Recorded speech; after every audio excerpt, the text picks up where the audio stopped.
So, a very, very good morning to those of you who are joining online with Zoom this morning, who were here just now. And good morning, or in fact, good evening, because you're not all in the same time zone.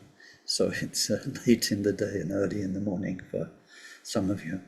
And then those joining on YouTube, good morning, good evening, or good afternoon, wherever you are.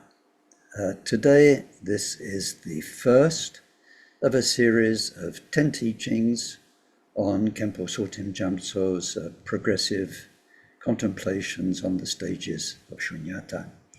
And where to start? The only place to start with a beautiful bodhicitta. The 16th Jawa Karmapa, when he was instructing the present Taisitupa, said the only way to become Buddha is through voidness and compassion, perfectly combined in synergy, in harmony, as one. And then he went on to explain how we develop that. So, but just the first lines of what he said as a pith instruction to Taisitupa were about this absolute necessity for those two. So our bodhicitta is very much rooted in that, and we start with a very precious moment, because it's not just the beginning of this talk today, it is the beginning of this course. So let's launch it excellently and quietening down, focusing, finding as much love in our hearts and wisdom in our minds as we can, thinking of all sentient beings, so varied, infinite, in a cosmos without end, and types of beings, types of minds, so different without ends. And the amazing thing is that we are learning to be here for them. We're learning to be like our great ancestors in the Dharma lineage, to be friends, servants for every living, breathing being. And those who aren't breathing as well, however they exist. So let's do our prayers of bodhicitta.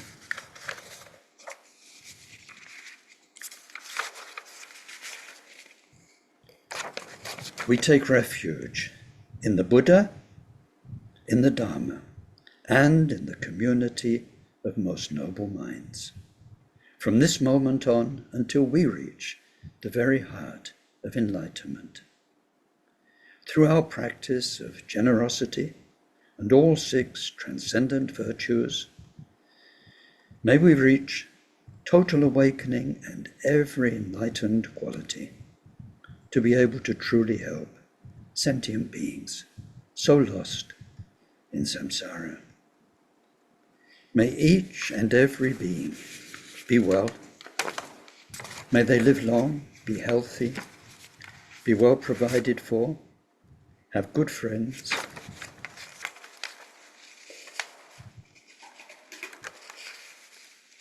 find respect, live in places of peace and plenty, and most of all, may they practice Dharma. May they each create the causes for these good circumstances to be their wealth in future lives. May they be free from suffering and from creating the causes of future suffering.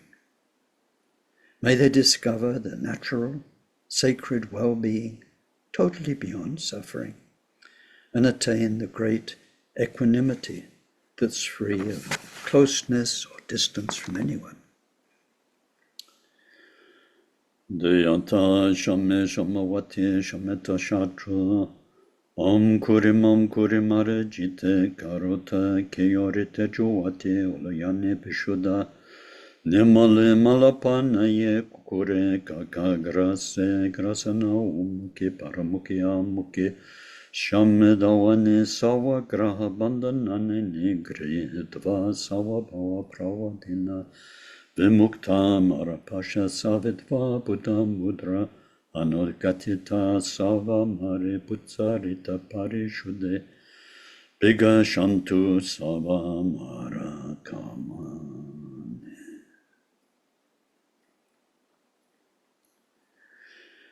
Glorious Guru, source of all blessing, ever present above our heads on lotus and moon seat, through your immense kindness ever sustain us, that the accomplishments of body, speech, and mind flow from you, and we are one.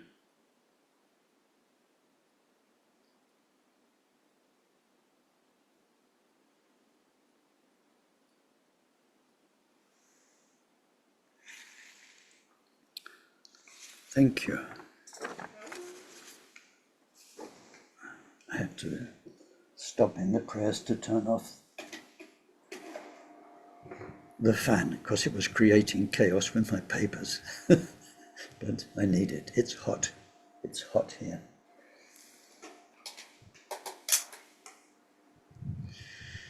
So, well, where to start? Well, a lot of today will be about context. And if you're really anxious to get into Khenpo's text and start the study step by step, you'll need to be patient. So don't be disappointed. The context is not just an opportunity for me to waffle and go blah, blah. It's very important. There are some things we need to know about sunyata because we're starting these first 6 of these 10 teachings are about sunyata, emptiness, voidness. And there are so many misunderstandings about voidness. And then we need to also understand where voidness teachings sit in the Buddha's own teachings and how the teachings about voidness developed through time. It won't be long, it won't be extensive. We're not going to get lost in history like I do sometimes, but we do need to know a bit. So first of all, we are studying a huge topic, 2 topics, voidness and compassion, that are throughout the Buddha's teachings. They're not just special teachings the Buddha gave here or gave there on this topic. The very keynote, the very fabric of everything Buddha taught is contained in these 2 topics. And we're going to be studying it through a text from Khenpo Tsultrim Gyamtso. And there are some, let's say, nice coincidences.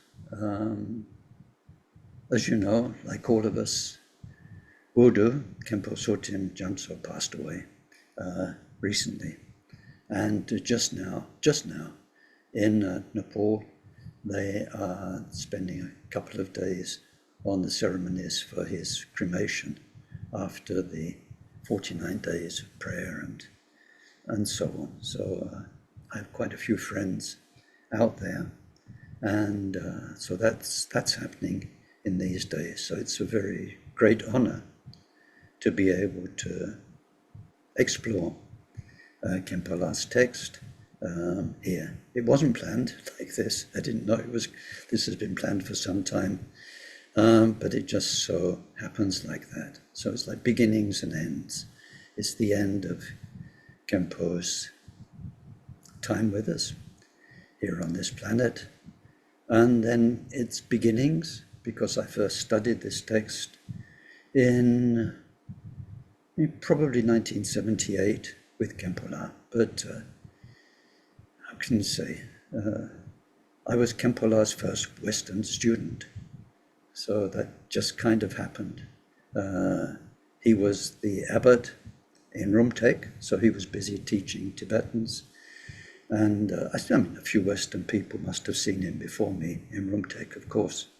But then the 16th Karmapa brought him over to spend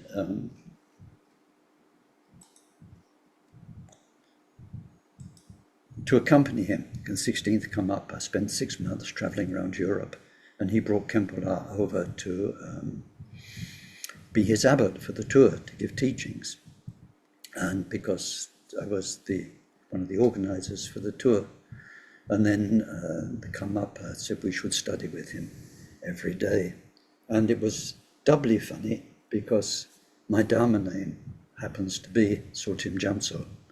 So we were joking that I'm Ken Tsultrim Gyamtso, he's Khenpo Tsultrim Gyamtso, but in Tibetan Po means male. So I said, but I'm male, so I'm Ken, male, Tsultrim Gyamtso. So we're both Khenpo Tsultrim Gyamtso. We had some fun with that. So anyway, we are studying Khenpo's text. The 16th Karmapa asked him to compose this text in order to teach the Tulkus and the monastics in Rumtek Monastery. And it is in fact a condensation from the great master Jamgon Kongtrul Rinpoche I text.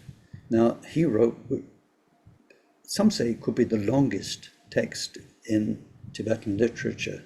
It's an encyclopedia. It's called Treasury of Knowledge, and it's being translated. I don't know if all of it's translated yet, but there was a project started by the previous Kalu Rinpoche to translate all of the Treasury of Knowledge into English. In the early days, I was one of the people involved with that as a sort of, how can you say, supervisor, I suppose, something like that, not actually translating a text, but keeping an eye on the other translators in the early days. But since then, some wonderful translators have come along, and bit by bit, it's appearing in huge volumes, chapter by chapter. So there is one chapter about the development of views in Buddhism that's currently available. It's big, it's deep, it's complicated. And so what the Karmapa wanted was, put it in a nutshell. And so that's what Khenpo did. And that's this text. And it is particularly,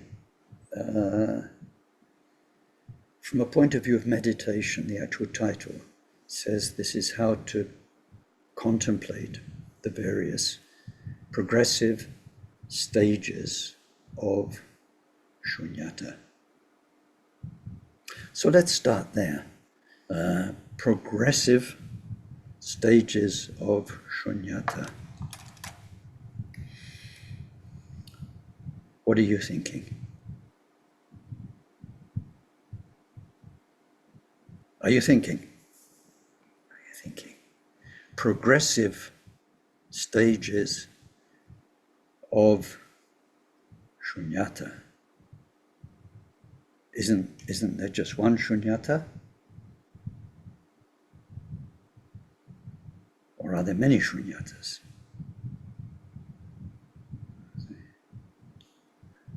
Please listen. I mean, don't just listen, but listen like a prosecuting attorney. Listen to what Ken's saying so you can find fault with it, or you can question it. Read between the fabric of the words. This is very, very important. So, progressive stages of sunyata. Now, sunyata, it's probably better for me to use the Sanskrit shunyata, tompani in Tibetan. It's translated as either emptiness, very widely these days, or I prefer the term voidness, and there are lots of reasons for this, but let's just say sunyata. So yes, there are many versions of sunyata. And by studying the main versions that emerged over the centuries, in the very clever way that Jamgon Kongtrul Rinpoche and Khenpo presented them, step by step, then we can gradually get to an understanding of what, in our tradition, Karma Kagyu tradition, is the deepest or the best view of shunyata. To jump into it just like that, as many people do, by reading only the deepest texts from the deepest teachers and without the foundations, can lead to lots of mistakes. Those Buddhist mistakes are the worst ones that a Buddhist can make. We can make lots of mistakes, but most of them we can fix. Mistakes about shunyata are sometimes called, I'm trying to remember just what Saraha says, but it's, he says, people who made those mistakes, they're irretrievable. No talking to them, no getting through to them, no changing their mind. They've got it wrong, and they've got fixed in the wrongness. So it's very important that we do it step by step. And I thought I'd start, and in the support document you'll see the way it starts is not by going into Khenpo text, but by just some general reflections about shunyata, what it is and what it isn't. And so let's go there. It's a lot of important stuff in brief sound bites, right? So what we're going to do now is important. And it's a shame to do it in brief sound bites, but it's the only way to do it, so we're going to do it that way. Okay, so what I sent you, it says, I think it's on page 3, some key points. Voidness is not a state.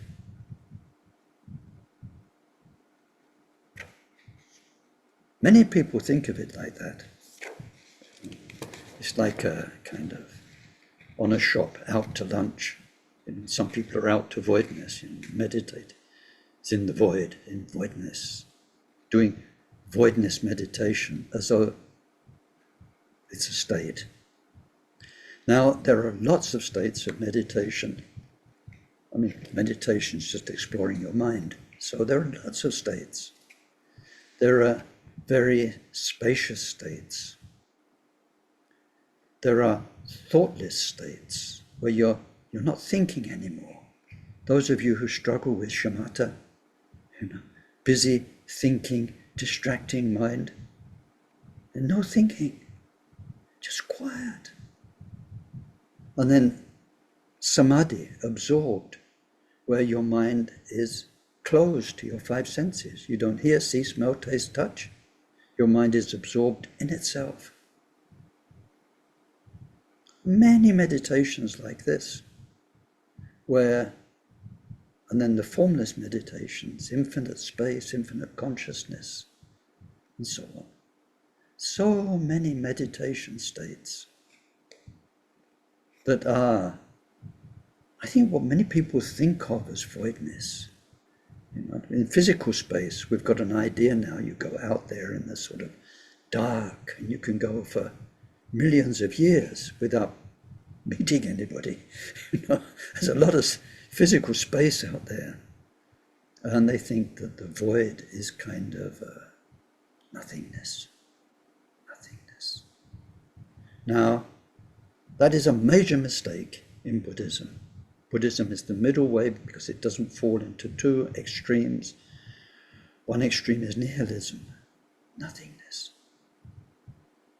But beyond that, sunyata is not a state. For many reasons. This is a soundbite. I can't give you all the reasons, but one of them is that if something's a state, it's a state as opposed to other things. Right? It's not everywhere all the time. It's a state. Shunyata is everywhere all the time, in every moment of everything. There is no state of emptiness, no state of voidness, shunyata. It is not a state, it is not an experience in that sense. It's not a state. It is a nature, the nature of things, of everything, of everyone.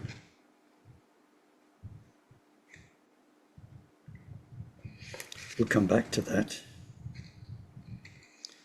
Now, shunyata, shunya in Sanskrit means empty, empty. What does empty mean? Nothing there.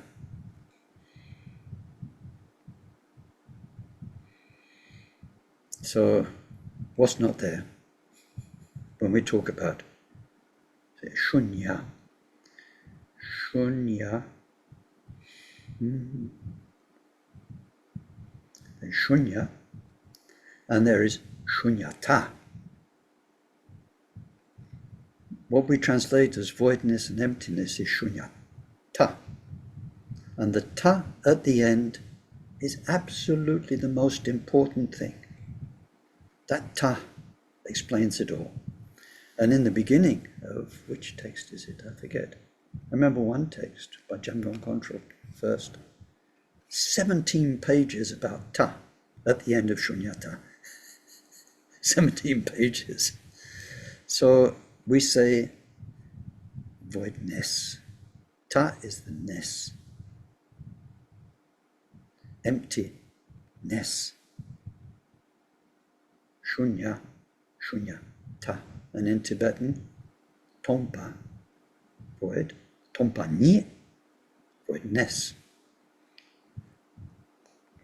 So let's think about nesses, not the Scottish monster in the loch called Nessie, but when you've got ness at the end of a word, can you have stickiness all by itself? Could I give you stickiness all by itself? No. There needs to be something that's sticky.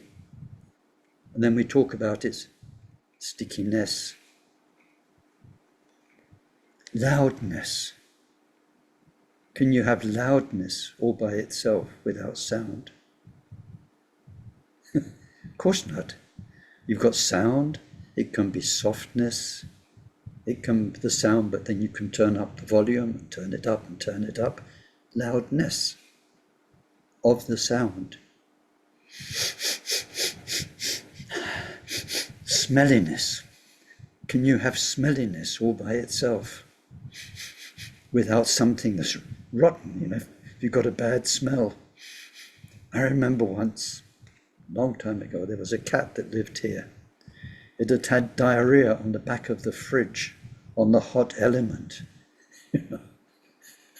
That made the whole house stink. So the smell was everywhere, but of course it's coming from somewhere. There's something with a smell. You can't have stinkiness all by itself. So ness is a quality of something. It's not the something, it's a quality. So when we look at emptiness, it means something's not there. In all of the Buddha's teachings about shunyata, we have a focus on what's not there. What's not there is truth in illusion. All of the Buddha's teachings about sunyata are pointing at illusions and saying, in truth, it's not like that. And as we go through it step by step, we feel like we have a self, an ego, a me, a fixed me. It's an illusion. So Buddha shows us how, why it's an illusion, how it works, how it develops, how we solidify it, how we feed it all the time. And once we begin to see through the illusion, what do we find? What do you find when you see through illusion? Truth. So all the Buddha's teachings summed up the four truths, the two truths, finding the truth through breaking through the illusion, seeing the illusion as an illusion, seeing it for what it is, an illusion.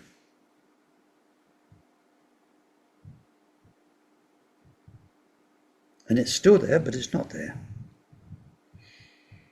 So, like a rainbow up in the sky, a classic example.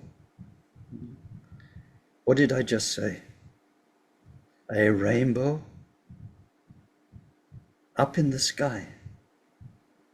Are there any rainbows in the sky? They said, oh, by the way, they were processing Khenpo Tsultrim's body from one place to another, at Pulahari. They said there were very nice rainbows in the sky. Now, if you know anything about physics, there are no rainbows in the sky. There's water vapor, there's light, but there's no rainbows up there. Where exactly the rainbow is a huge question. We might come back to that. It's not in the sky, it's not in your eye, it's not in your brain. We say in the mind, but then we can't find the mind. Those rainbows are really elusive.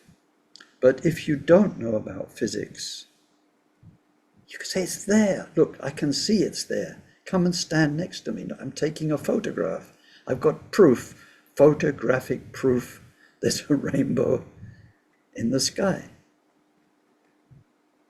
And you see it there, and somebody else sees it in a different place in the sky. Further somebody is away from you, the more different place they're seeing it, or maybe they're not seeing it at all.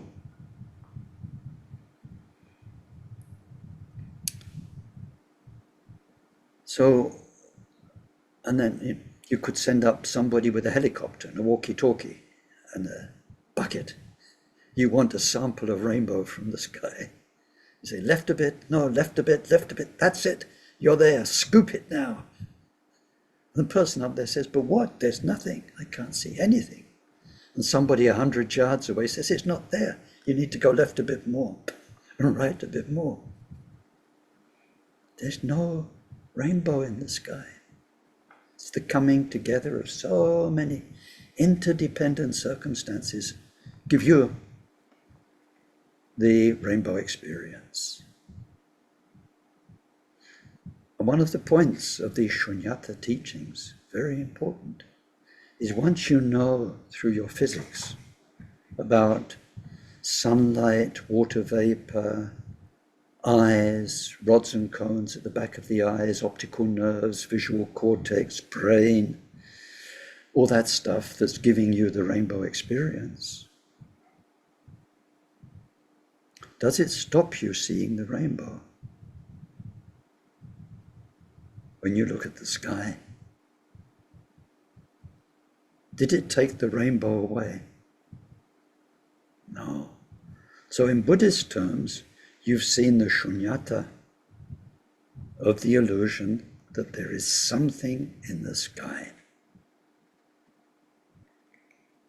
Bright color, something that's not there. You've seen the shunyata, you've seen the emptiness. But what is your emptiness? So our second point, the key point, voidness as a term implies a lack of something, and that something is delusion. So once you've seen through your rainbow, you still see it, what looks like a rainbow in the sky. The optics haven't changed one bit in terms of your experience, but now you know what is producing it, and you're not going to waste your time hiring helicopters to go and get you a sample. You know what's going on. You're not going to suffer unnecessarily through chasing your delusions. So voidness is not a state. That's what it's not. It's not a meditation state. It is wisdom.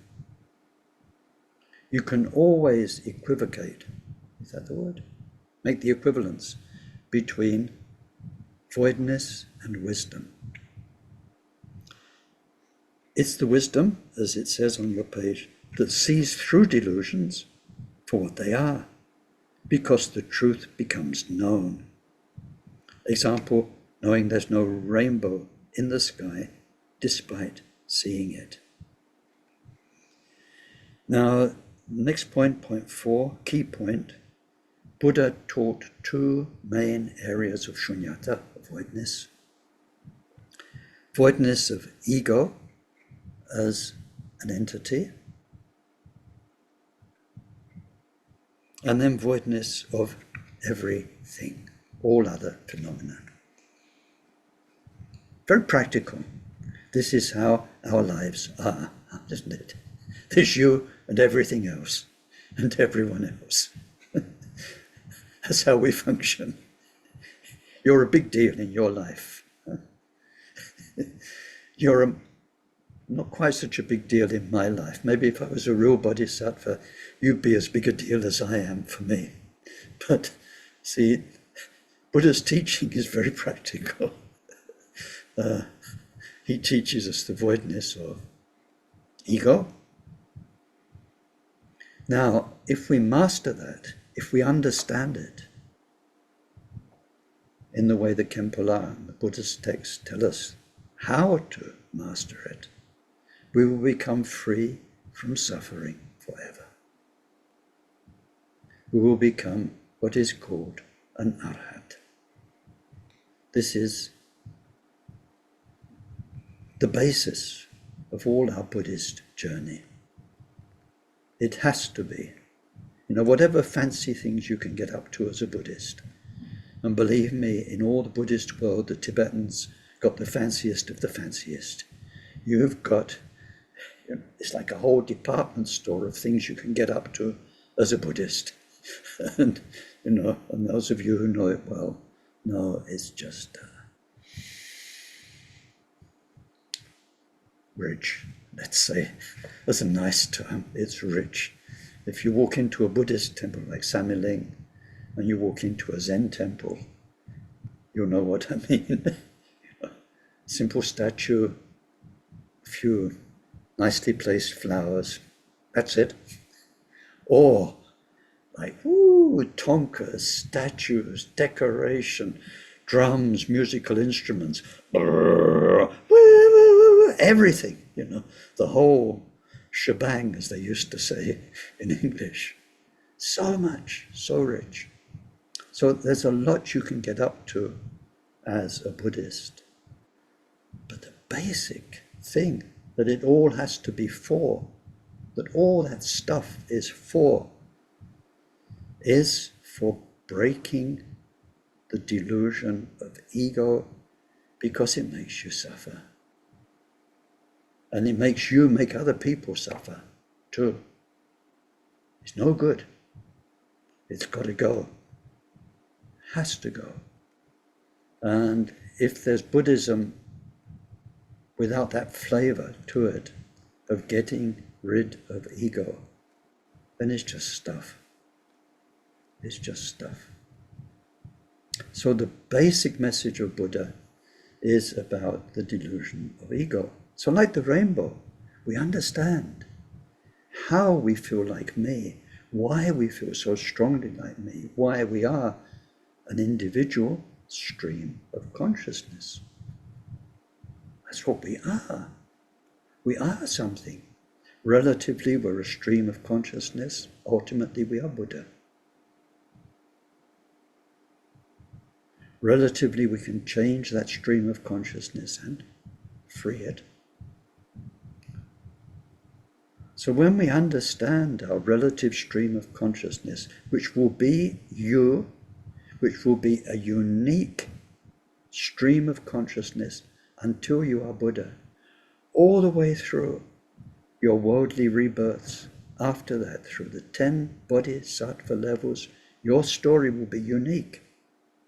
Like Shakyamuni's story, like Maitreya's story, like all the Buddhas of the past. We will become Buddha by seeing through ego, but it doesn't mean we disappear. It doesn't mean there's suddenly a great blank. It means that in this stream of consciousness that we are, we have the wisdom to see through the delusions that the voice of ego wants to seduce us into. It's kind of, well, it's seductive. It's seductive. So there are two areas of voidness. Voidness of ego as something fixed, a fixed self. So we'll look at that as we go through the details. And the other is the voidness of everything. You see, what this is saying is everything is not quite what it seems. So we learn to investigate how things seem to be, how people, other people seem to us, how life, the universe, space, time, geography, all these things seem to us just now as reality. And we see that they're not real in the way we thought they were. But there again, they don't just disappear. You know, somebody gave Buddha a cup of tea, which is quite likely in India. It wasn't that it didn't exist for him. So somebody's trying to give Buddha a cup of tea, and he can't see it, smell it, experience it, because he's gone beyond. There are no tea left, no cups, no nothing. Of course, he takes the cup of tea, but like the rainbow in the sky, he has the wisdom to know everything about tea, cups, water, the person giving it to him, everything. And it's just different. Now, how it's different, we will understand step by step. We will go through 5 main stages of sunyata, emptiness. 5 key stages. So that was points 5 and 6. Now, point 7 is so important. It's one of the biggest mistakes people made. Blame it on us translators, if you like. But translators tend to translate literally. And so texts in Tibetan say, when they're talking about shunyata, this does not exist. So translators translate the Tibetan or the Sanskrit. This does not exist. Yeah. What they don't know, or they do know, but then how do you do that in English, is what the word exist means in Buddhist texts. And it's not the same as what the word exist means in English. Être in French or in all the different languages. It doesn't mean the same. So when translators translate therefore, like cause and effect doesn't exist. Nagarjuna's teaching, one of the chapters. People read it and think, oh, cause and effect doesn't exist, like it means in English. And that's where so many mistakes. Buddhists go around, they say, but anyway, you don't exist. Nutcase Buddhists, baby Buddhists, beginner Buddhists. Okay, you're a very clever Buddhist. You've read some Nagarjuna or Longchenpa. Ken doesn't exist. You've worked that out. So who are you talking to when you tell me I don't exist?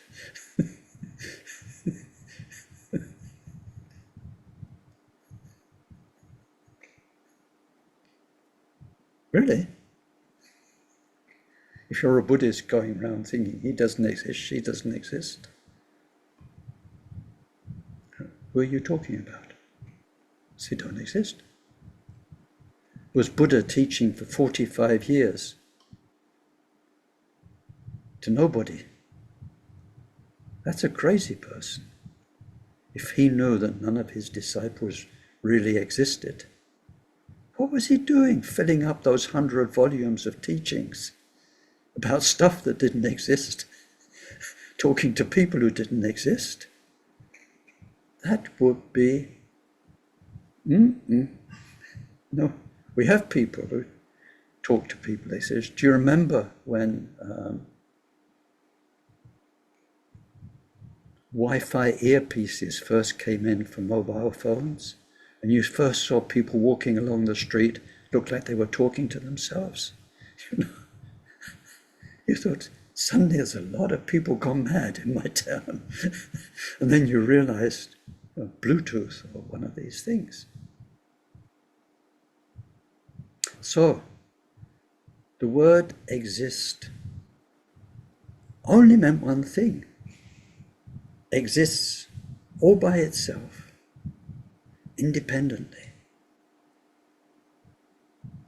Doesn't depend on anything else to be what it is. It just is. And because it doesn't depend on anything, it has to is forever. Because other things depend, so as what they depend on changes, they change. So back in Buddha's time, there was the idea of what we would call in Western civilization an eternal soul. Eternal soul. A you forever. A super self. A cosmic Ken. A cosmic anybody here. Cosmic everybody here. You change in your worldly existence, but you've got a super you. So in Christianity, that's the one that's going to go and be with God forever, or go down to hell forever. Eternal soul. There was that idea of Buddha's time, different versions of it, or different versions of a changeless something, God, or a universe, Prakrit, Purush, all these things.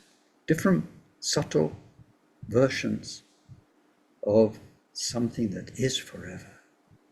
Someone that is forever. Something, someone, forever. So that was the only meaning of exist. Exist lastingly, independently, in its own right. That's the only meaning. Now, how do you translate that into English without adding a whole, in French they say tartine, a whole load of stuff afterwards, a whole sandwich full of stuff? It's just one word in Tibetan, just one word in Sanskrit. What do you do in English?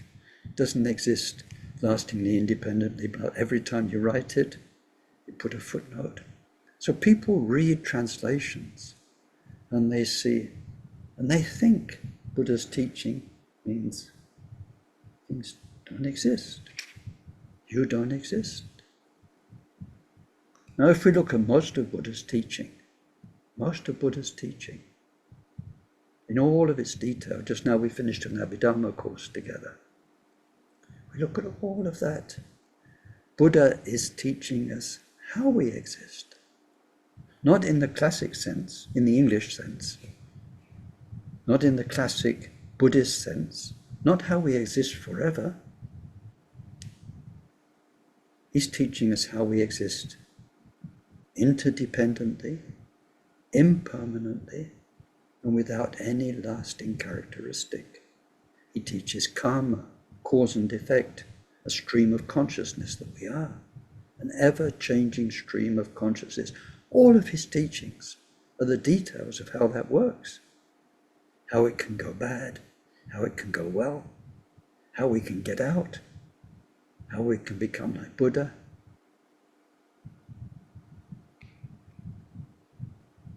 So the teachings on sunyata, step by step, are how things don't exist in the way they seem to exist to us. They don't have the lastingness and the independence that they appear to us to have. So point 8 is that it's not nihilism. And then point 9, the ness of voidness, I've already discussed. So then page 3 bottom and on to page 4 is about this text and how it evolved, how the 16th Karmapa asked Khenpo Tsultrim to write it as a condensation of Jamgon Kongtrul's text. Now, Jamgon Kongtrul's text, I should have the reference to hand. I don't, but it is published, and you can buy it off Amazon, or you can download it onto Kindle.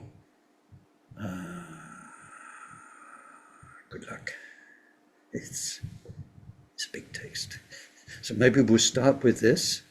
So we've got an overview, and then if you're really passionate about it, then you can then go on to Jamgon Kongtrul's text. But like nearly every Tibetan text, then they're written, but they're not meant to be read. They're meant to be taught. See, in our culture, we write books to be read. We write peer-to-peer, so that what I'm saying, we assume you're similar to me, so if you read it, you can understand it. Most Tibetan texts are written to be taught. You need a teacher to unpack it, because in the Buddhist tradition, things are usually written in verse, or even if they're not in verse, in very, very, very compact prose that you can learn by heart, so that you can carry the overview with you. But not the explanation. The explanation comes through the Khenpos, the abbots, the geshes. They unpack the meaning, like I do in my courses. It's the whole point of all these Zooms these last couple of years. I had the meaning unpacked for me. I've been entrusted to unpack it for you. And as you've seen, sometimes we can spend an hour and a half on a few lines. That's how Tibetan texts were written. You see, they're not written to be read. They're written to be taught. And then generally the way they're taught is in 3 steps. You go through it with the Khenpo, with the teacher who unpacks it. Second time you go through it with a tutor who helps you, not someone as high as a Khenpo, a senior, someone who's already been there, who's entrusted to help you discuss it and work through it. And then you bring the Khenpo back for a 3rd time for the bits where you haven't got it, or there's doubts, and your tutor says, wait till we go back to Khenpo. He'll do a nice job of this, clear your doubts, or have some brilliant example that makes it clear. That's what Khenpo La told us anyway in gosh, it's so long ago, in 1978. He said, this is how you need to do it. And so we went through these texts. And we had to learn them by heart. Every day, whatever we were taught, we had to learn by heart, tested the next morning. Got a little beat up if you didn't quite get it right, or you forgot. And it was very, very good, efficient system. So what I'm saying is, if you are passionate about these stages of sunyata, then Control's text is there. And there is some explanation with it, not from him, but from the translator's son, I think. So anyway, in our text, we're going to see these gradual stages of sunyata in 5 steps. Sometimes when Khenpo did it with us, not from his own text, it was in 4. Sometimes it's in 5. So here on page 4, you've got the list of the 5 steps. Now, we're looking at 5 schools of Buddhism. So before we do that, let me tell you part of this, today's context, today's overview. Buddha taught people. He taught individuals, sometimes he taught groups of people, sometimes he taught in response to their requests. They asked Buddha, please teach us about this. Sometimes he told them he wanted to teach something, gathered them. And like if we read the Lotus Sutra, for instance, there he gathered his disciples together and so on. Very fascinating beginning. Some of his disciples thought, oh no, we've heard everything there is to hear, we're not going to bother to attend. And so it says they put their robe on their shoulder, they excused themselves and they went off. And Buddha says, right, now they're gone. I can tell you about this. And they weren't ready. They didn't have a mind able to absorb what he was about to teach. So anyway, Buddha taught throughout his life. And so then that's recorded in what we call the Tripitaka, Buddha's own teachings. Over 45 years, to different people, different groups at different times. So then after the Buddha, it took some 400 years before we got scholars, wonderful minds, who went all the way through the Buddha's teachings and pulled out his teachings on this topic and that topic and put it all together. So we've got what the Buddha taught about karma, cause and effect, about the skandhas, about this, about that. So the first Buddhist textbooks, encyclopedias, and analytical texts appeared a few hundred years after the Buddha, once there were texts and writing. Texts and writing weren't common at the time of Buddha, they weren't used. Mainly by merchants. There was language study, but Buddhist teachings were not written down for some centuries. But when they were written down, and then once there was writing, there were the analyses, and then the emergence of the views, because once there were the analyses of what the Buddha says, then people started talking, well, what did he mean? And some thought, he meant this. And others thought, well, no, I think he meant that. And we had the emergence of schools. This happened from very early on.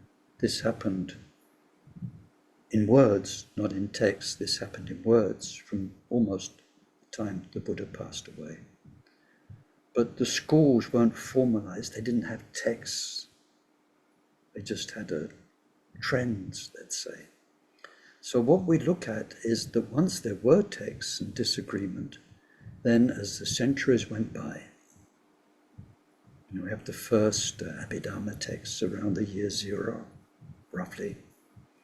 We have the first Prajnaparamita texts defining the shunyata from the Mahayana point of view.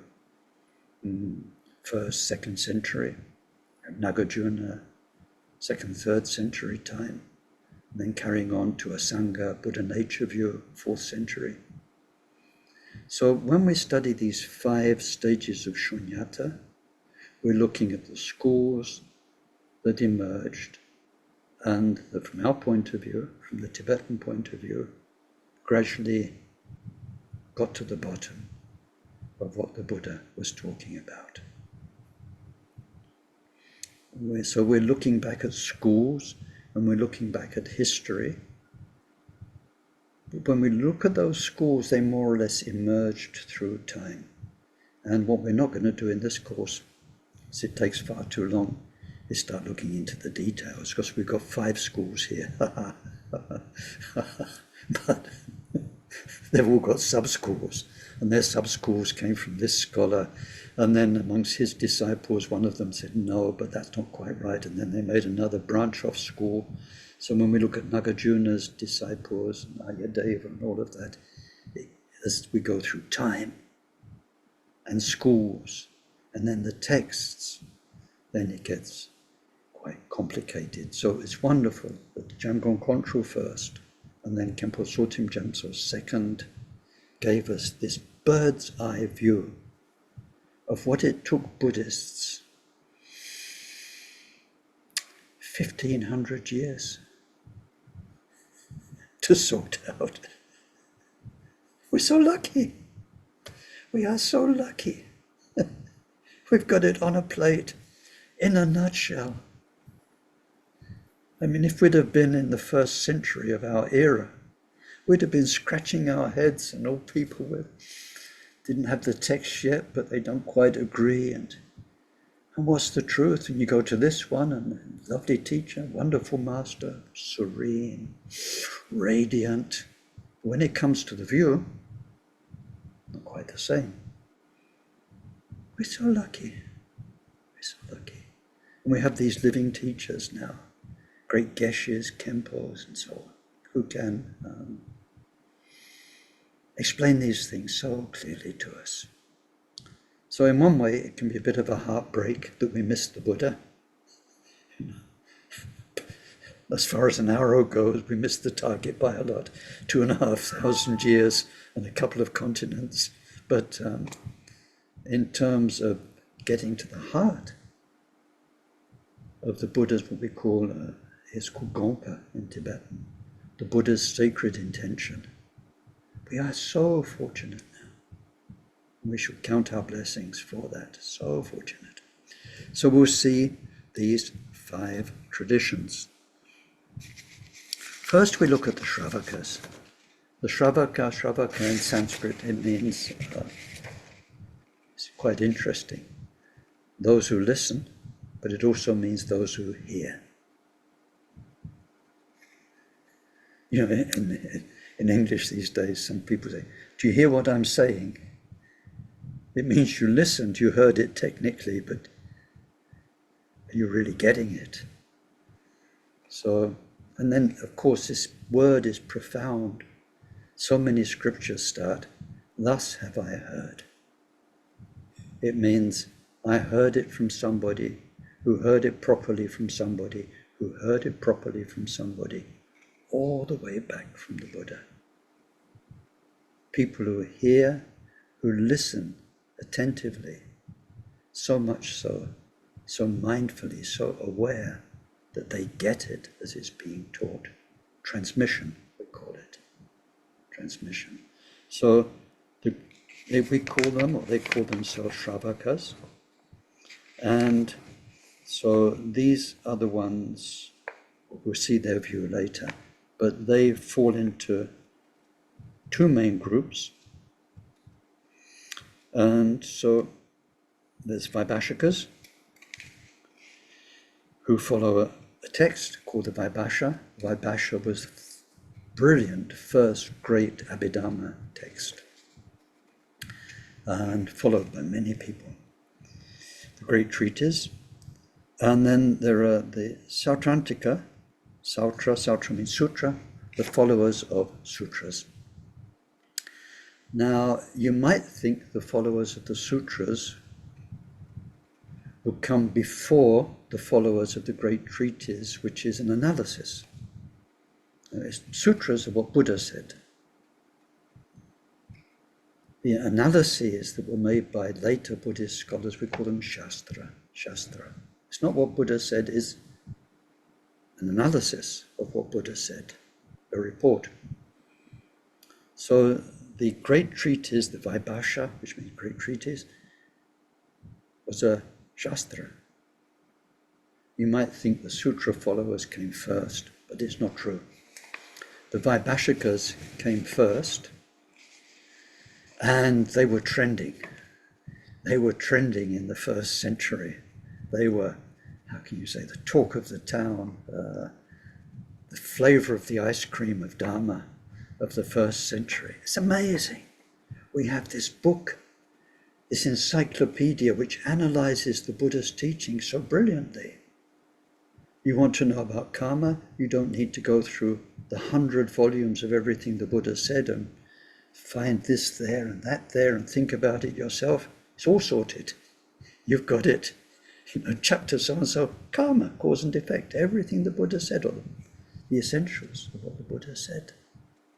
It was really, and study institutions were emerging, places of learning where you could go and study these treatises.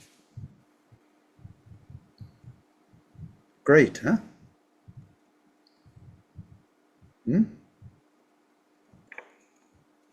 Accept. Witness for the prosecution. What have you got to say? Well, I want to know who wrote that treatise and how wise that person was. Was he or she as wise as Buddha? Did they really get everything? Or was it their version of what the Buddha said? Did they have an agenda? Did they leave things out? I think I'd rather study the Buddha. Can't go wrong there. We know what he said. Rather than what Fred said. Fred, great guy, really like him. But, so I'm making it funny. It's very serious. All of these writings are very sacred, they're very good. But I just want to make the difference. The Sutra followers were after the Shastra followers. They said, no, we would rather than rely on one text from one person or one particular committee of people. We would rather sort it out ourselves in our tradition from what the Buddha said. So it was a kind of back to beginnings movement, Sautrantika Sutra followers. Now, both of those, Vaibhashikas and the Sautrantikas, have a view, a wisdom. We're talking about wisdom, voidness is wisdom. They had a view of things based on an understanding that things, the word for Sanskrit, in Sanskrit for things is dharma. That dharma, or things, phenomena, are either mind or matter.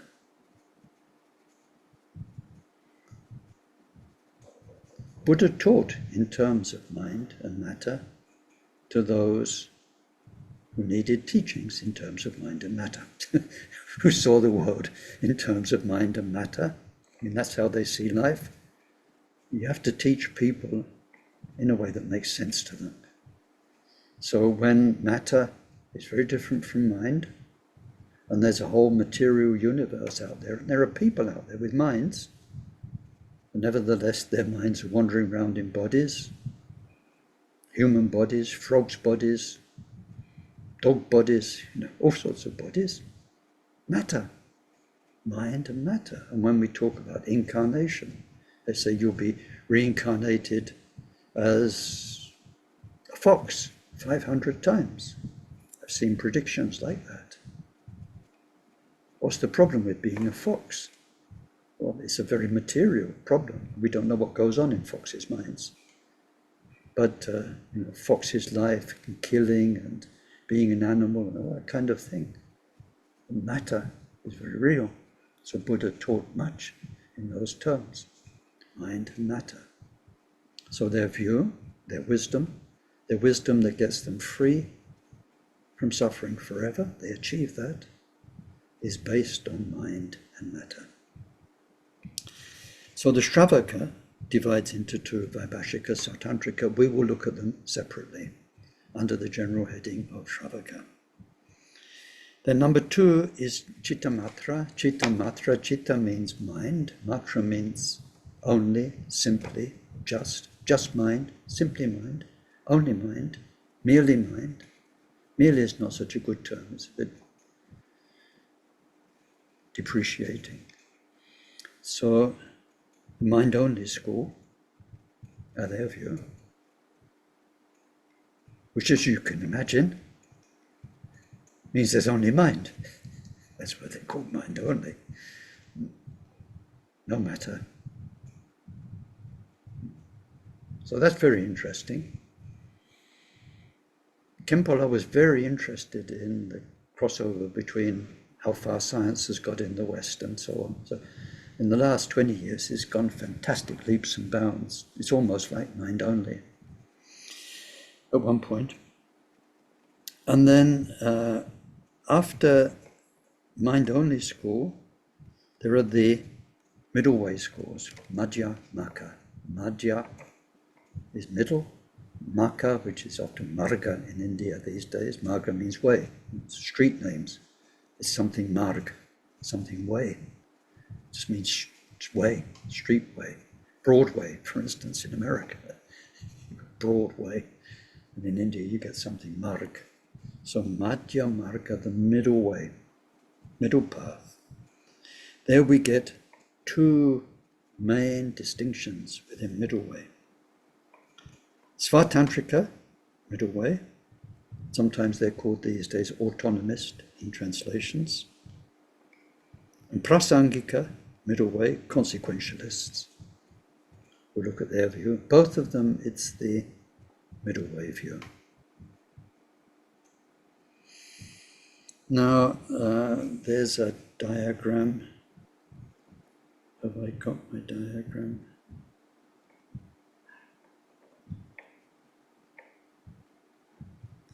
No. Oh, well. Boy. You've got it. Maybe we'll do it next time. I had to restart my computer just before we started, so all my lovely stuff on screen, all my open windows disappeared. And so I don't want to make you wait and go digging around for this diagram, unless I can get it quickly. Let's see. Can I get it quickly?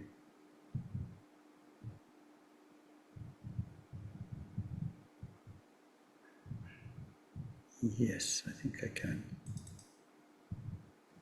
Yes, good. Okay.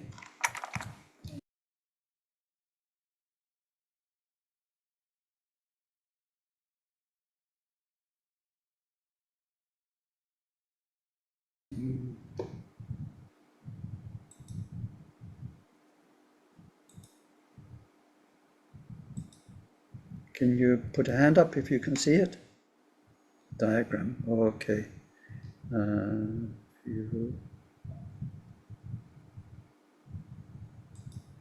There we go.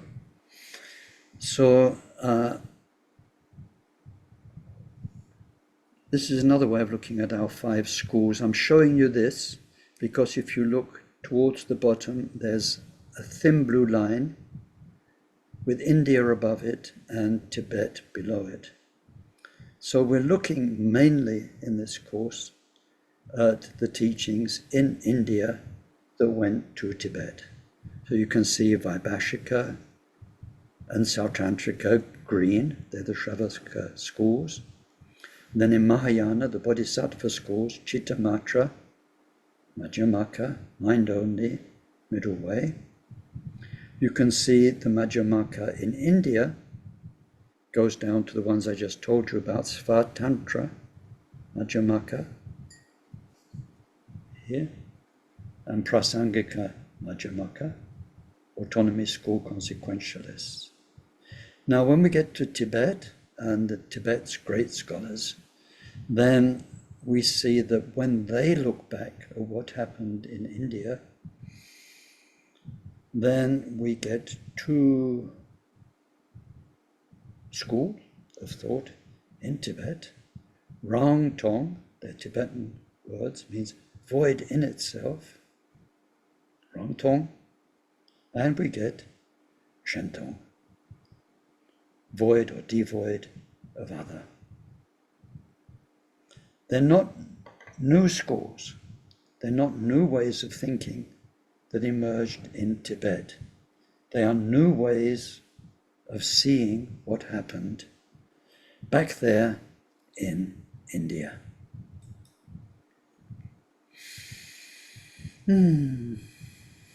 How are you doing? Okay, good. So that's kind of an introduction and to Khenpo's text. Now, what I would have liked to have done for this course is to share Khenpo's actual text with you and a translation, just his text that he wrote for the Romtek team. I've got it in Scotland, but just now, and for a long time, I've been in France. And so what we'll be going through is Khenpo's explanation. And I'll try in the next 10 weeks to find some way of getting just the original, what we call root text. Now, most of you know, but in these Zoom talks, I rattle on for about an hour and a half or an hour and a quarter. And then we have time afterwards for discussion, where I really welcome your input or questions and answers. So I'd like to finish off my talk part by saying something very, very important that Khenpo told us before as we were starting to study these stages of understanding on sunyata.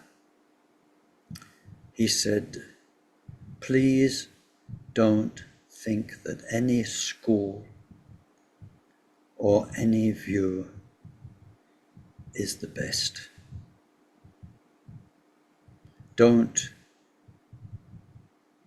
from a position of one school, look down on any of the other schools. And he said, what you need to do when you study Shravakas, when you study mind only, you put yourself fairly, squarely, 100% in the mindset of those people to understand how Buddha's teaching totally made sense for them and got them liberated. Not partially liberated, got them free.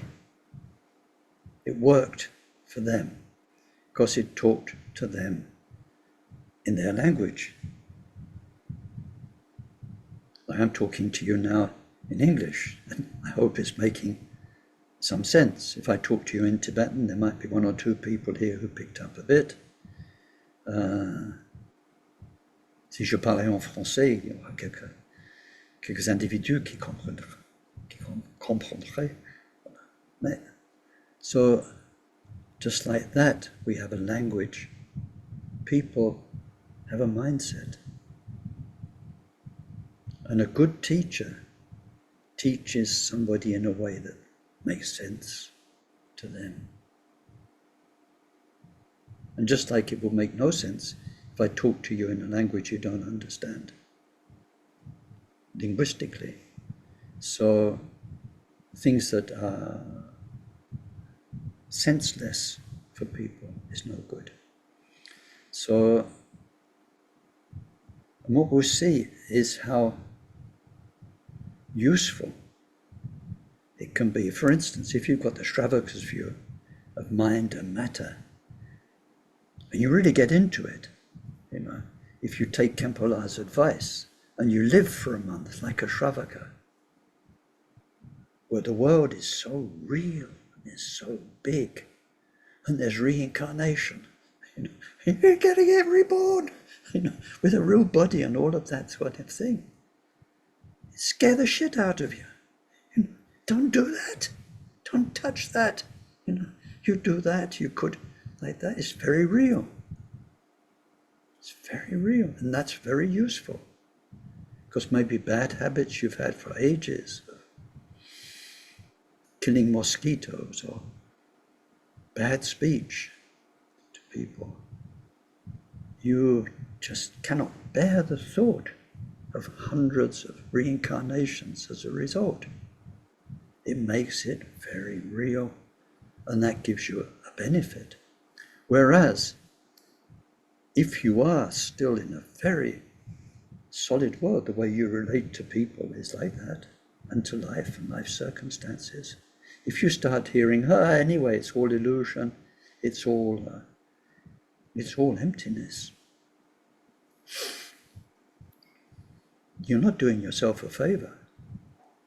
You might be saying, I can kill a mosquito. It doesn't exist. It's just an illusion. You can't kill an illusion. And speech and emptiness are the same. Speech is emptiness. Emptiness is speech. Doesn't matter what I say. Doesn't matter. So it's very useful to have a view that corresponds to our position, who we are right now. So Khenpo said, put yourself in each position. Don't assume your own Kaju school, Shentong, whatever it is, position, and look down on it. Look up to it. See the value, the quality. Get into it. See how it makes absolute sense. And like that with each step. And it's terrific advice. It really does work, and I would recommend it. Now, one more thing, if you don't mind giving me another few minutes. We'll come back to it next time, but I want to introduce it now. We study this text in 3 ways to get 3 sorts of breakthrough, and we need 3 key texts. This was Khenpo's teaching. The 3 levels of wisdom is first. We need to develop the 3 levels of wisdom, and I sent you the Karmapas text, which we'll explore again next time. But it says Lungrik topi mishi tripledro. So it's through studying the scriptures and through correct logical reasoning that we remove the veil of not knowing. We learn, we discover that veil of ignorance where we didn't know what we didn't know is taken away, because now we know. Now we've been told. And we've not just been told through the scriptures, through correct reasoning, learning how to reason beautifully. We can see this is so true. It makes such sense. That's step 1. Wonderful. Useless unless there's step 2. Step 2, no one can do for you. No one. Not even the most brilliant teacher, not even Karmapa, not even Buddha. Is what you have been told. And what you've been told the sense of, the amazing common sense of. You have to think about it. You have to think about it more and more deeply. Bring it to life, layer after layer, until it becomes you. Till there's no more doubt. So the second line of Karmapa says,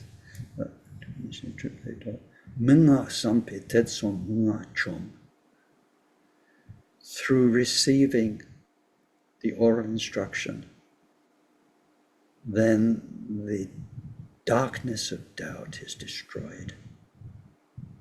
So this means that we need to think about it and think about it. What did Buddha really mean? And then very importantly, very, very importantly, where does this clash? Where does this hurt in me when I hear this? Where does this make me uncomfortable? Or where do I think, that's over the top, can't be, no, something wrong there. So when we have conflict and doubt, then we can either resolve it ourselves, that's best, work on it with the Buddha's guidance, and then see just how true Buddha's teaching is. But then also we have our lamas, our teachers, and so we go to them and we receive the oral instructions, the kind of instruction you could never work out for yourself, where somebody helps you. They put their finger on the topic. They give you examples. They help you clear your doubts. Now that second stage, we call it contemplation. After we've studied, we've got the information, you've got the data. On top of that intellectually, but intellectual is nothing. This is now, what we're doing is intellectual, right? Blah, blah, blah, blah, blah. No, got it. It's superficial, it's intellectual, it's necessary. But did it change you yet? No, when you change, it's beautiful. You kind of, ooh, it's like eating a really ripe peach. Wow, something happens in you. You understand, you change, you see life differently. You become that bit more awakened, that bit kinder, that bit less ego-centered. Information will never do that for you. You have to take it on board. Only you can do that. And it gets deeper and deeper and deeper. But then the third step is actually called meditation, not meditation in the sense of sitting down in a posture. But the word meditation means total familiarity, where it couldn't be any other way. So we need to study to those three depths. Through doing that, we get the wisdom of study, and the wisdom of contemplation, and the wisdom of meditation or familiarity. To help us, we need three texts in our Kagyu tradition to help us study about mind and matter and everything. We have Gampopa's wonderful Ornament of Precious Liberation. That gives us the basic Buddhist teachings about everything. To help us contemplate, and in particular contemplate sunyata, then we have many texts, but the most important starting place is Chandrakirti's Penetrating the Middle Way. Need to learn that at one point to really see what it says, because what it says will help us tremendously understand sunyata. And then to help us meditate, to have the finest view, to see all of it from the finest point of view, we need Maitreya's Uttara Tantra Shastra, Maitreya's Buddha Nature text. So thank you very much. That's it for today. That's a sort of an introduction, mainly based on Khenpo-la's contextual teachings about this particular text, context. We have a text, we have the context of what situation in which it becomes relevant for us. So now, before we come to the discussion, let's do our dedication. So we think in great loving care of our own wonderful good fortune to be able to receive these teachings of the Buddha, and we think with compassion and love of all our fellow sentient beings, and whatever goodness there was, whatever meaning there was, then we want wholeheartedly to share it with them. May whatever virtue was created by this session contribute to the state of omniscience being attained by the main enemy, our mind's defilements, being completely defeated. And through that may each and every sentient being become freed from the ocean of existence, troubled by its waves of rebirth, aging, sickness and death. May this precious bodhicitta arise in those in whom it's not arisen. May its development know no setbacks, and may it increase ever more and more.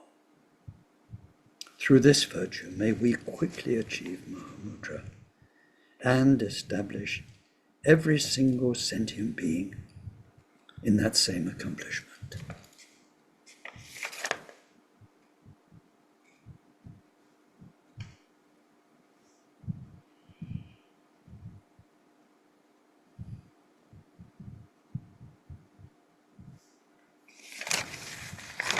Oh, thank you all very much. Now it's over to you. If you've got something you'd like to add or ask, it's your time. And I have a question. Mm-hmm. I'll try to just articulate it best I can. There's been something that we discussed today which has always sort of nibbled me a little bit. So I thought it was a good thing to raise.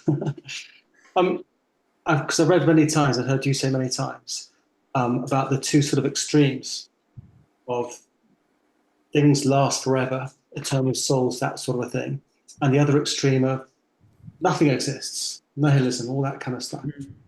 Well, from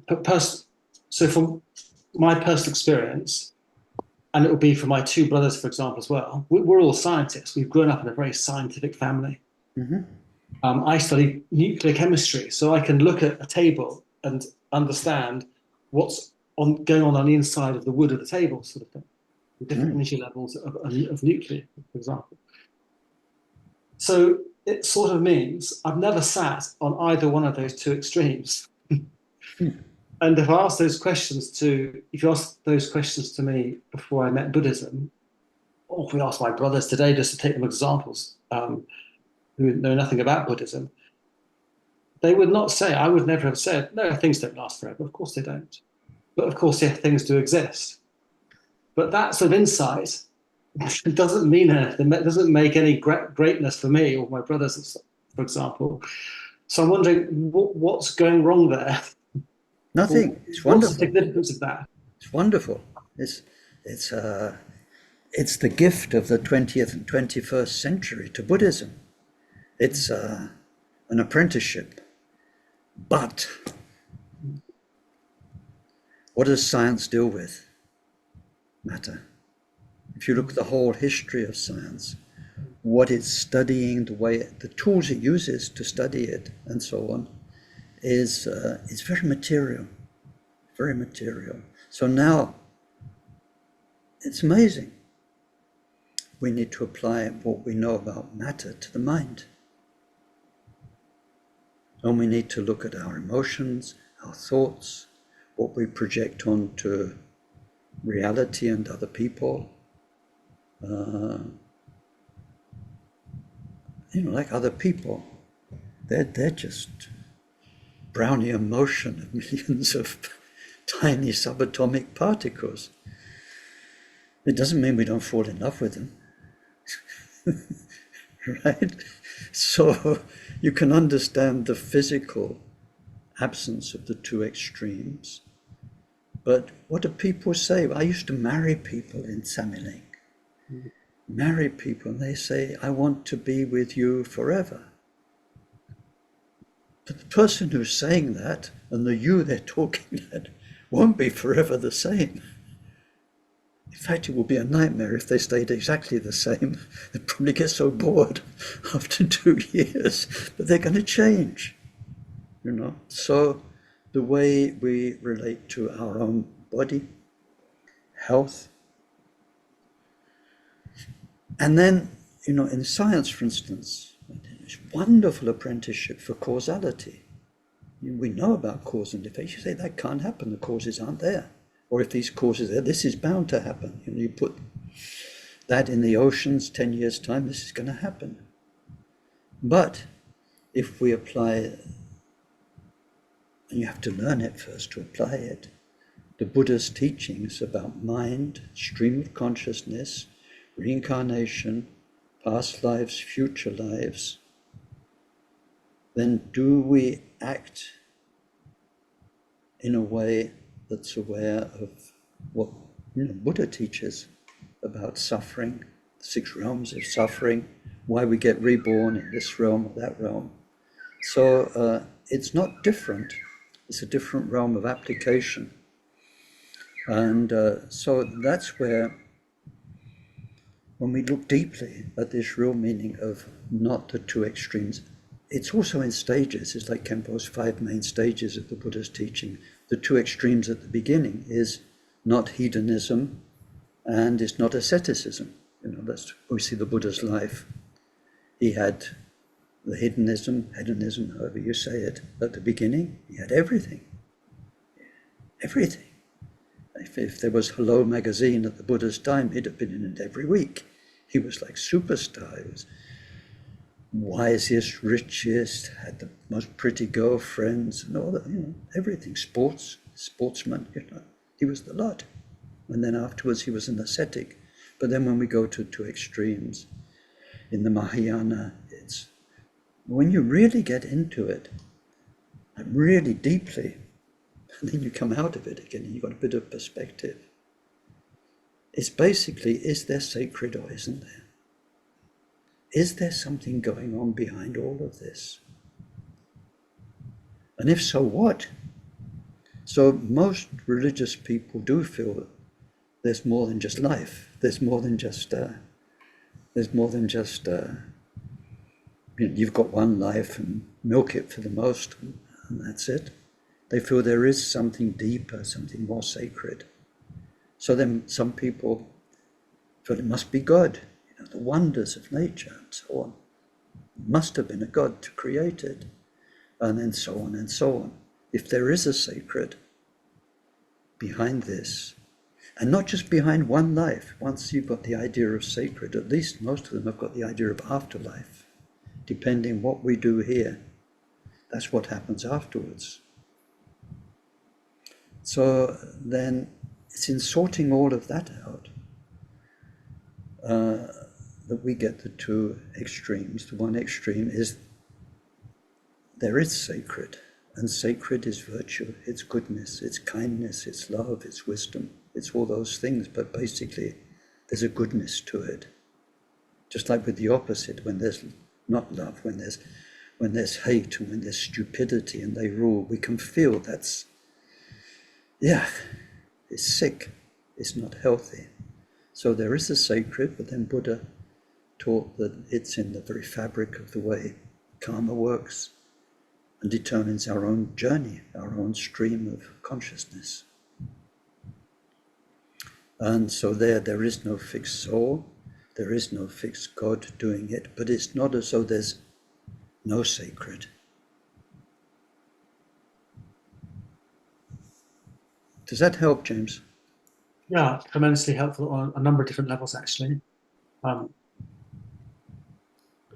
Firstly, making the distinction between matter and mind. That's saved me a lot of doubt and niggle. And the question on mind is a fascinating one. You posed a question earlier, where is the rainbow? Yeah. Where is the memory of a rainbow, the last one we saw? It's not in ones and zeros. It's not even in chemicals. I mean, which chemicals? Which novel? Yeah. So that's a fascinating complete way of looking at things, or insight. And the other one was, well, even in science, in broad terms, there are actually very big unknowns, like what happened 10 minutes before the Big Bang. And there is something that scientists would say is everlasting, which is the notion of energy. Well, so what is energy? Yeah.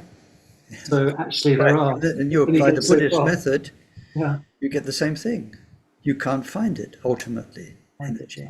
But doesn't mean it's not manifesting relatively all the time. It's not nothing, but you can't find it absolutely. So, so there's something of a delusion going on. Yeah, I mean, science is wonderful. It's kind of getting there. It's also very scary because everything science discovers, some people will misuse. So I think there's some Buddhist knowledge that's better,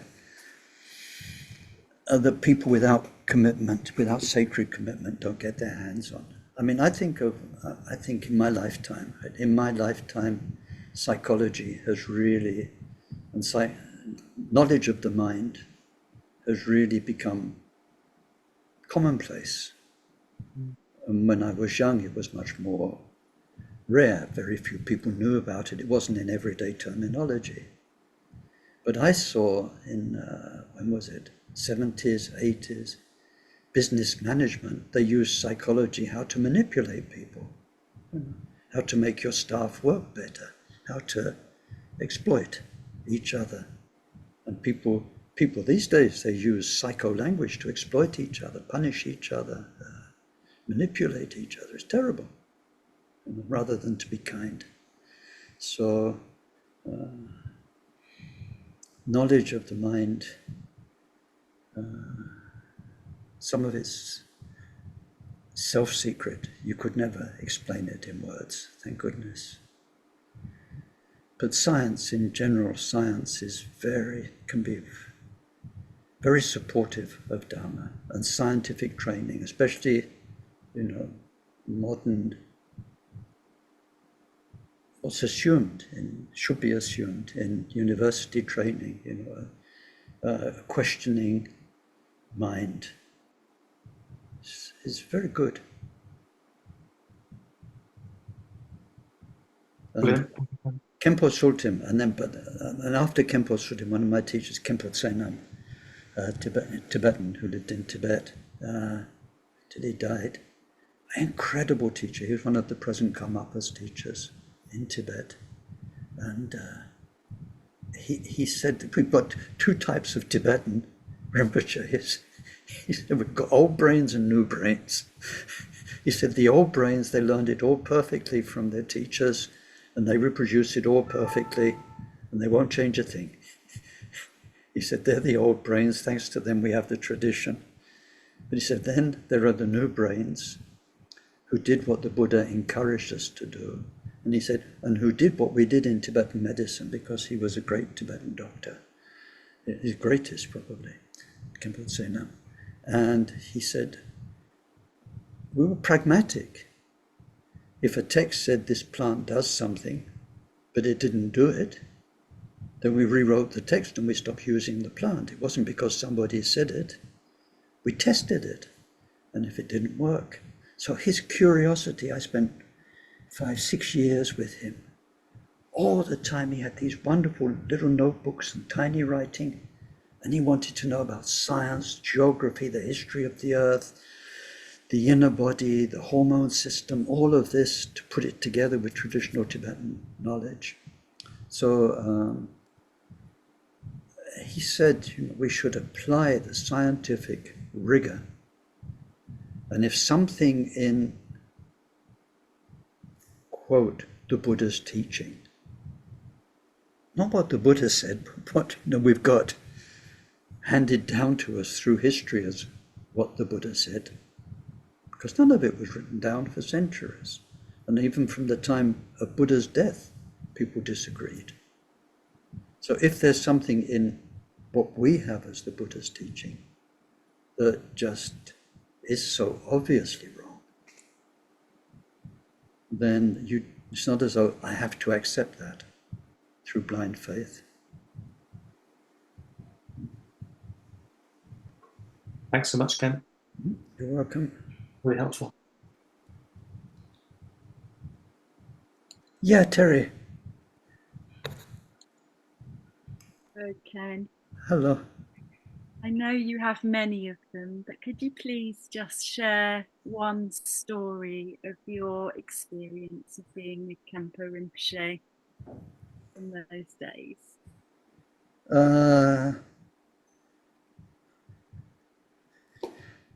Okay, first one that comes to mind. Okay, it's when we were baby translators, but we'd already spent 6 months traveling with Khenpo, because of which Karmapa had told him to stay in Europe and spend another 6 months with us to translate Gampopa and the Buddha nature text, and then to start a translators school, which we did in France. We hired a small chateau, and there were about 20 of us there. So Katia and I we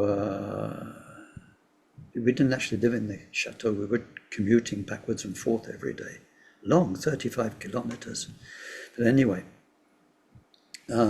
so we were there, and he was presenting the same text he'd taught us in the previous 6 months. So there we were okay. Then one day he kind of lit up, and he said, "Yeah, Ken," like that's the way he used to talk. He said, "I'm going to sing a Milarepa song. I want a spontaneous translation." Right now, it's just a baby translator, right, interpreter, and I knew that I was never going to get it. It's just the language, the terms used. There's no way that a Milarepa song straight out the box without any text or anything, I was going to do it.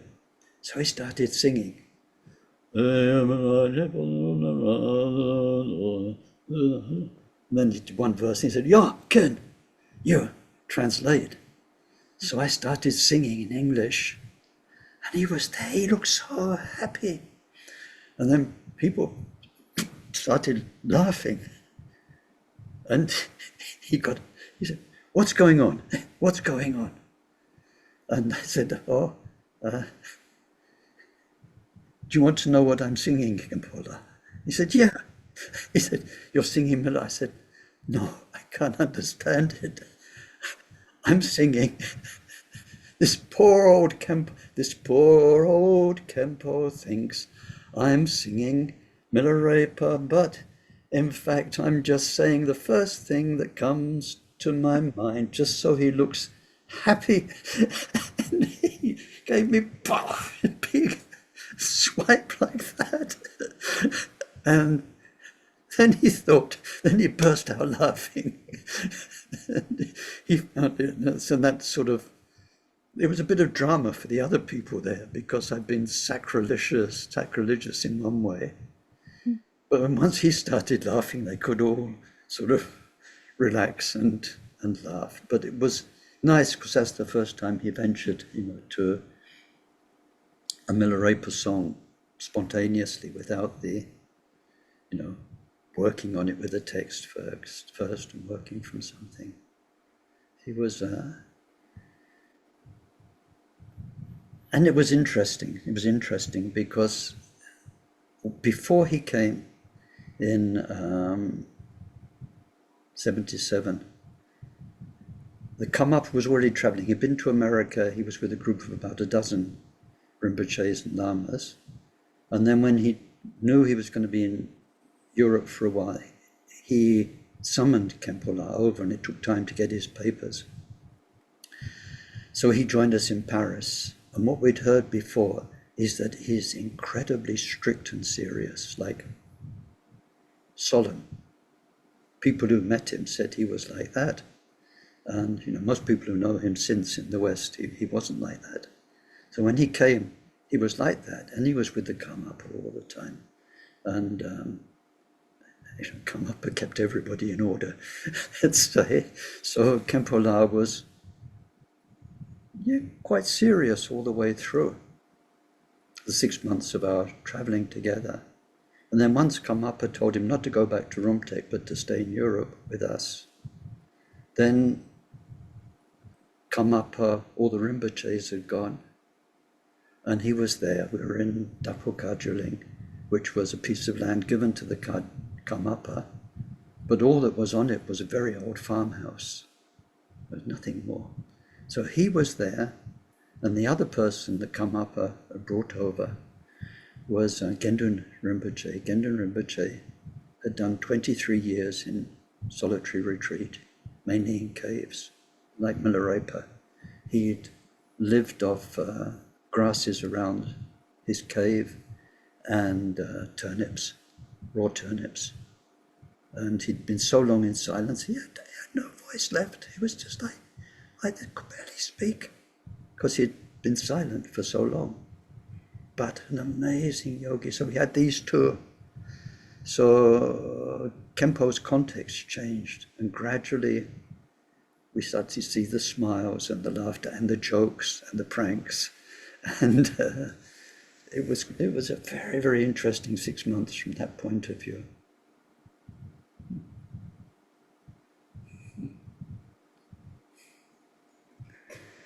You're welcome.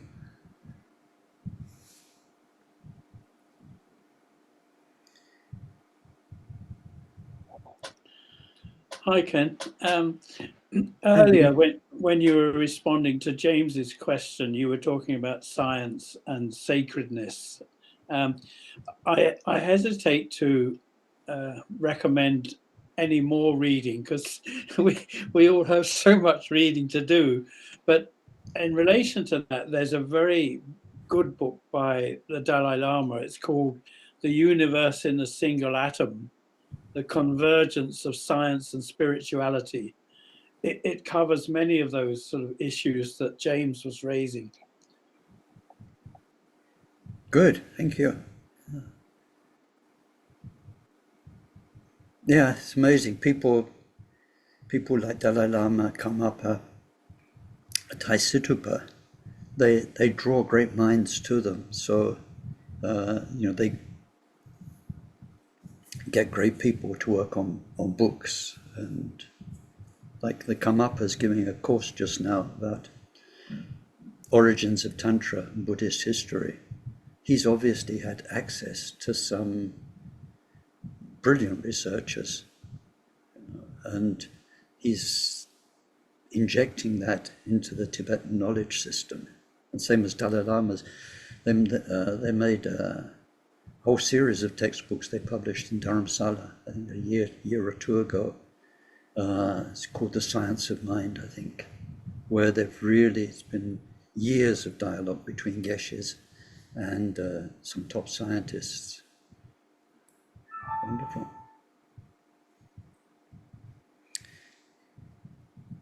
Okay, maybe that's it for today. So next week we start the serious work and buckle down to some proper study.